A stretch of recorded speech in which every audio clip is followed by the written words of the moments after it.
My name is Evan Hartman, and this is my story.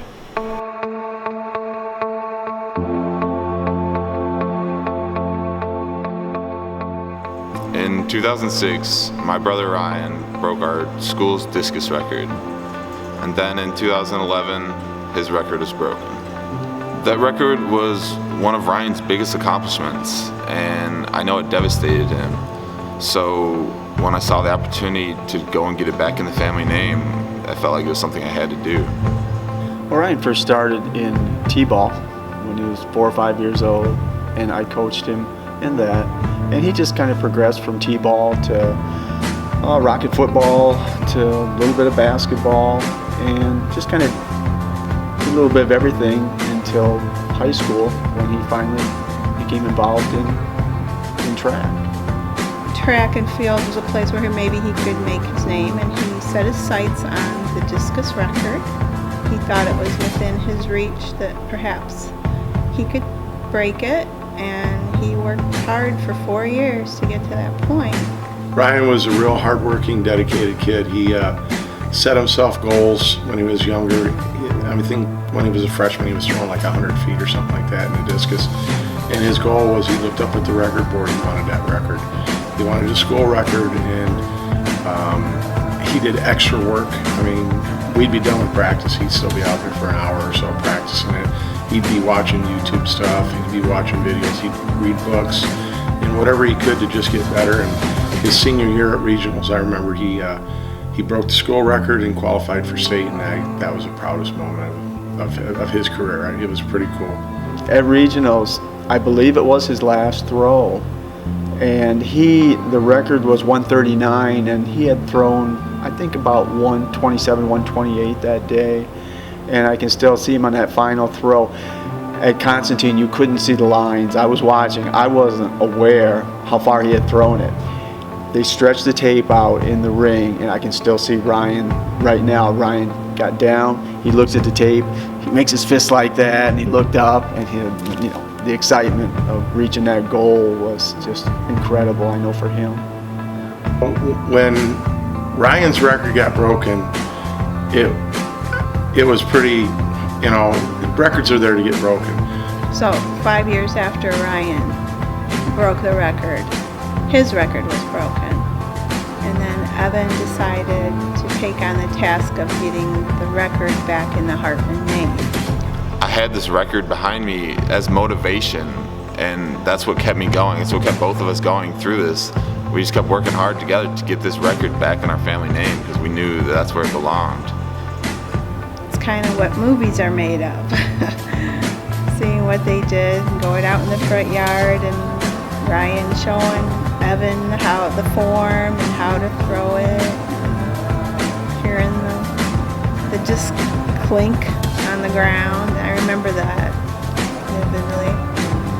Like any free time we had together, we were always working together, trying to get better, trying to work on our technique, work on drills, doing stuff in the front yard, going out to the high school in the track and just repetitively doing the same motions over and over again.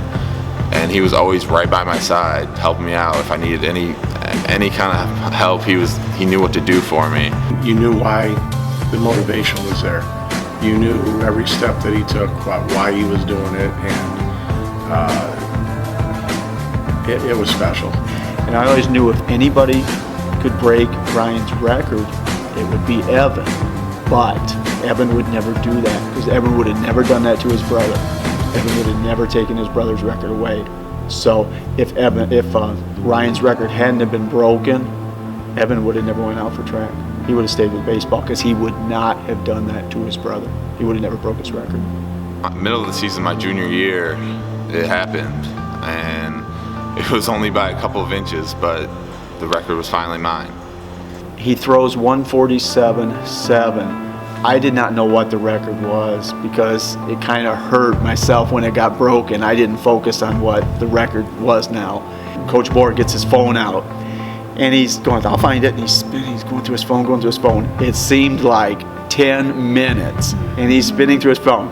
He looks at it. Coach Borg goes to Evan, congratulations, you have the school record.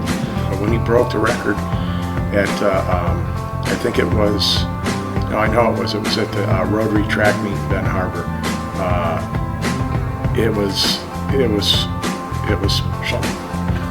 Well, I remember first thing I did was walk up to my brother and dad and just I saw the look on their faces and they were beyond excited, and I didn't really think it was that big of a deal at the time for some reason. I don't know why, but yeah, they meant a lot more to them than me, and just seeing my brother with that happiness, it was worth it all.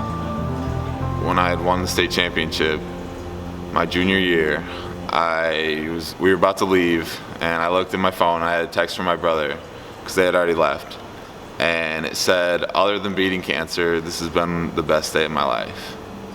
And that's when it really hit me of how crazy and how big of an accomplishment we had just faced together. Getting this record back in the family name was important, but it wasn't the only reason I was doing this.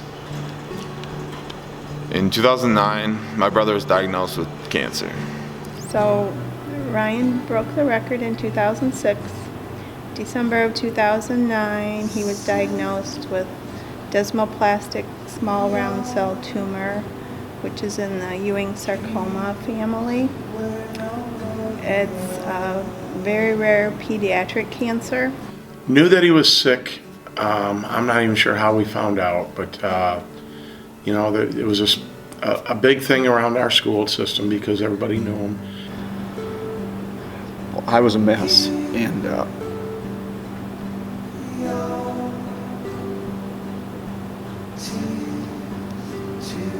Ryan comforted me. Craziest thing, he comforted me. He told me everything was going to be okay. And it was him dealing with it, and he worried about me. And he told me, he said, "I don't care what they say. I don't care. They've told me this, they've told me that. I'm still here. And I don't care what they say. I'm still here. And I'm going to be all right." And he comforts me. That's Ryan. I saw this record as an opportunity for me and him to spend time together and to give him some joy in life and to take his mind off of things. And it ended up just being something that we just had a great bond over, and we spent so much time just having fun together, just hanging out. No matter how sick my brother was feeling or how much he didn't want to be there, he made it to every single meet of mine and just about every single practice. And any time that I wanted to go out and train with him, he was always up for it. And he fought and did whatever he had to do. He never complained. He just kept plugging ahead. After high school, I decided to attend Michigan State University to be a part of their track team and throw discus for them. Ryan passed away when I was a freshman in college, and he never got to see me throw. I remember the first couple meets that we had, I looked over to my parents, and not seeing him over there was one of the hardest things I've ever had to go through. I remember when he passed away, the day he passed away. Called Evan up and wanted to make sure he was doing okay. It was tough. It was a tough thing. His last 2 months, he was a paraplegic, and we brought him home for the last couple weeks. And we weren't ready for it, and he wasn't either. And I think somebody said, "Are you okay?" And Ryan, thumbs up. And about 3 hours later, he'd be gone. Mm-hmm. But that was Ryan. "Don't worry about me. I'm okay." With a lot of hard work and a lot of help from Ryan, my best throw ended up being 193 feet and 10 inches, and that record still stands today. One time he said, if it wasn't for Evan and him switching to track and going after the record in his name and his honor, that he wouldn't have hung on as hard and as long as he had. His last words, he said, "I love you guys." And then he was gone. The last thing that he ever said to me was to get stronger every day. And to this day, emotionally, physically, and mentally, I get stronger because of my brother. I love you, Ryan.